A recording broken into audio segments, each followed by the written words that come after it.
Visakha MP తూర్పు నియోజకవర్గ YCP incharge MV Satyanarayana అయితే గడప గడపకి తిరుగుతున్నారు. ప్రజల నుంచి సంక్షేమ పథకాలు అందుతున్నాయా లేదా అని తెలుసుకునే ప్రయత్నం చేద్దాం. సార్ చెప్పండి, గడప గడపకి తిరుగుతున్నారు కదా, ఎలాగ ఉంది అభివాదం, అలాగే ప్రజాదరణ ఎలాగ ఉంది? చాలా ఎక్స్ట్రాడినరీగా ఉందండి. ఇక్కడ గడప గడపకి మన ప్రభుత్వం అదేవిధంగా పాదయాత్ర కూడా చేస్తూ ఉన్నాం. ఇవాళ 6వ రోజు, ఇవాళ 13వ వార్డులో 6వ రోజు చేస్తున్నాం. 6 రోజుల్లో ఈ వార్డు అంతా కంప్లీట్ చేసాం. మొత్తం అన్ని గడపలు తిరిగాం ఈరోజు. సో విపరీతమైన స్పందన ఉంది. ప్రతి ఒక్కళ్ళు కూడా జగన్మోహన్ రెడ్డి గారు మాకు మంచి చేస్తున్నారు, మా పిల్లలకి అమ్మఒడి ఇస్తున్నారు, మా పెద్దలకు పెన్షన్ ఇస్తూ ఉన్నారు, పెన్షన్ ఇంటింటికి పంపిస్తున్నారు నెల నెల, చాలా సంతోషంగా ఉన్నారు అని చెప్పేసి చాలా ఆనందంగా మాట్లాడుతూ ఉన్నారు. అంతేకాకుండా ఈరోజు ఆరోగ్యశ్రీ ద్వారా వైద్యం కావాల్సిన వైద్యం చేయిస్తూ ఉన్నారు, ఇల్లు లేని వాళ్ళకి ఇల్లులు ఇచ్చారు. ఇలాగ ఆ చేయూత కానీ, ఆసరా కానీ, వాహనమిత్ర కానీ, ఇలా ఎన్నో పథకాల ద్వారా మా అందరికీ సాయం చేస్తున్నారు జగన్మోహన్ రెడ్డి గారు. సో మేమందరం కూడా మళ్ళీ జగన్మోహన్ రెడ్డి గారు ముఖ్యమంత్రిగా రావాలని మేము కోరుకుంటా ఉన్నాం.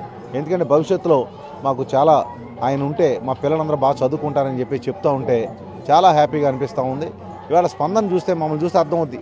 నుదుటి బొట్లు కానీ, బంతి పూలు కానీ, హారతులు కానీ ఇచ్చి మాకు అందరూ కూడా ఆహ్వానం పలుకుతూ ఉన్నారు. ఇంటింటికి వెళ్తే మంచినీళ్ళు ఇచ్చి చాలా సంతోషంగా రిసీవ్ చేసుకుంటా ఉన్నారు.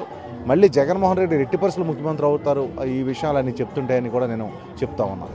సంక్షేమ పథకాలు అమలు చేసిన ప్రతిపక్షాలు ఎందుకు ఆరోపిస్తున్నారు అంటే ఇప్పుడు వాళ్ళందరూ ప్రతిపక్షాలతో ఒకటే ఉద్దేశం, వాళ్ళకి వచ్చే ఎన్నికల్లో వాళ్ళ అధికారం కావాలి.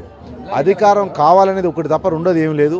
అధికారం కోసం వాళ్ళు ఎంతకైనా తెగించే విధంగా వాళ్ళందరూ కుమ్మక్కయ్యి ఈరోజు రామోజీరావు గారు కానీ, లేకపోతే ఆంధ్రజ్యోతి కానీ, లేకపోతే TV5 కానీ ప్రచారాలు, తప్పుడు ప్రచారాలు చేస్తూ జగన్మోహన్ రెడ్డి గారు ఒక్కడిని ఏ రకంగా అధికారులను దింపాలి, అధికారం చేజిక్కించుకోవాలి వాళ్ళని చెప్పేసి ఈ రకాల కార్యక్రమాలన్నీ చేస్తూ ఉన్నారు. అంతే తప్ప ఇంకేం కాదు. కానీ ప్రజలందరూ కూడా వాళ్ళు చేసే ప్రచారం ఏది కూడా నమ్మట్లేదు.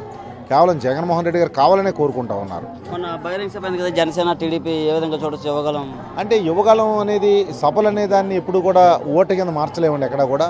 ఎందుకంటే సభ అనేది ఎవరి కాళ్ళు వాళ్ళు డబ్బులు ఇచ్చి తీసుకునే పరిస్థితి అయిపోయింది. ఈరోజు వాళ్ళు మనిషికి 300 బిర్యానీ ప్యాకెట్ ఇచ్చేసి ఆటోలు ఎక్కించి తీసుకెళ్ళి అక్కడ నుంచోబెట్టారు. వాళ్ళందరూ ఎవరు తీసుకెళ్ళినా వస్తారు. దానికి అది అంతా కూడా ఓట్లు వేస్తారని అనలేము. మా వైసీపీ కార్యకర్తలు కూడా చాలామంది ప్రజల్ని తీసుకెళ్ళిన ప్రజలు వైసీపీ ప్రజలను కూడా తరలించారు వాళ్ళు, టీడీపీ కార్యకర్తలు. ఎందుకంటే వాళ్ళ డబ్బు కోసం, వాళ్ళు ఇచ్చే భోజనం కోసం ఎవరైనా వెళ్ళొచ్చు, వాళ్ళు చెప్పినవి వింటూ ఉంటారు. అంతేగాని వాళ్ళందరూ వాళ్ళకే ఓట్లు వేస్తారని కూడా ఎక్కడ చెప్పలేము.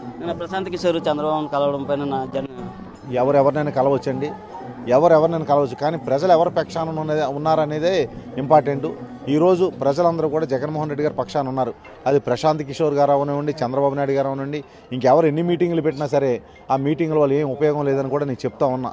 ఎందుకంటే ఎవరు కొత్తగా వచ్చినంటే వాళ్ళ వల్ల కావట్లేదు కాబట్టి ఇంక ప్రశాంత్ కిషోర్ గారిని మళ్ళీ తెప్పించుకున్నారు కొత్తగా వాళ్ళు. అంతే తప్ప వాళ్ళకి ధైర్యం ఉంటే ఎందుకు ప్రశాంత్ కిషోర్ గారు ఇప్పుడు కావాల్సి వచ్చారు? 3 నెలల ఎన్నికలు ఉన్నప్పుడు వాళ్ళకి ఏం పాల్పోవట్లేదు. ఎలాగైనా సరే జగన్మోహన్ రెడ్డి గారిని దింపాలి, ఇంకేదైనా కొత్త స్ట్రాటజీస్ ఏమైనా ఉపయోగిస్తారని చెప్పి ఆయన పిలిపించుకున్నారు. ఎవరు వచ్చినా ప్రశాంత్ కిషోర్ కాదు, ఎవరు వచ్చినా సరే ఎట్టి పరిస్థితుల్లో జగన్మోహన్ రెడ్డి గారు ఈసారి మళ్ళీ సీఎం కాబోతా ఉన్నారు. టీడీపీ జనసేన ప్రభుత్వం ఏర్పాటు చేయడానికి 140 సీట్లు వస్తాయని చెప్తున్నారు వాళ్ళు. ఎవరి కాళ్ళు అనుకోవచ్చండి వాళ్ళకి. అంటే చెప్తున్నా కదా, వాళ్ళు అనుకుంటున్నారు. అయిన తర్వాత కదా, రిజల్ట్ వచ్చిన తర్వాత తెలుస్తుంది ఏంటనేది. చెప్తాను పూర్తిగా అయితే వచ్చేది మా ప్రభుత్వాన్ని, ప్రజల నుంచి స్పందన అయితే ఉంది. సంక్షేమ పథకాలు ప్రజలందరికీ అందుతున్నాయి. ఇది ప్రజాప్రభుత్వాన్ని వైసీపీ ఎంపీ ఎంవి గారు చెప్తున్నారు. Video journalist Sudhakar Naidu, RTV Visakha నుంచి. మరిన్ని వీడియోస్ కోసం ఛానల్ ని సబ్స్క్రైబ్ చేయండి. లేటెస్ట్ అప్డేట్స్ కోసం వాట్సాప్ ఛానల్ ని ఫాలో చేయండి. అండ్ లింక్ డిస్క్రిప్షన్ లో ఉంది.